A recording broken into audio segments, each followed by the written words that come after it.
একটা ছোট খরগোশ, কিন্তু তার সাহস ছিল সিংহের থেকেও বড়। যেদিন জঙ্গলের সবাই পালালো, সেদিন দাঁড়িয়ে রইল একা সে। ঘন জঙ্গলের ভেতরে ছোট্ট এক খরগোশ থাকত, নাম ছিল বিন্দু। সবাই তাকে দুর্বল ভাবত, কেউ তাকে গুরুত্ব দিত না। একদিন হঠাৎ জঙ্গলে এলো এক ভয়ঙ্কর শিকারী। সব প্রাণী ভয়ে পালাতে শুরু করল, হরিণ, বানর, এমনকি বড় বড় শিয়ালও। কিন্তু বিন্দু পালালো না। সে দেখল শিকারী জঙ্গলের মাঝে ফাঁদ পেতেছে। বিন্দু ভাবল, আমি ছোট হতে পারি, কিন্তু কিছু একটা করতেই হবে। সে চুপি চুপি গিয়ে ফাঁদের দড়ি কেটে দিল। একটার পর একটা ফাঁদ নষ্ট করে দিল সে।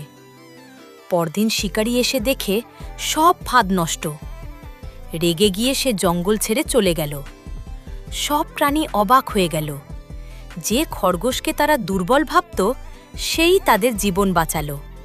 সেদিন থেকে সবাই তাকে সম্মান করতে শুরু করল।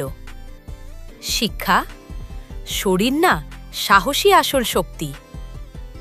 প্রিয় বন্ধুরা, আমাদের এই গল্পটি ভালো লাগলে প্লিজ লাইক, কমেন্ট ও সাবস্ক্রাইব করতে ভুলবেন না।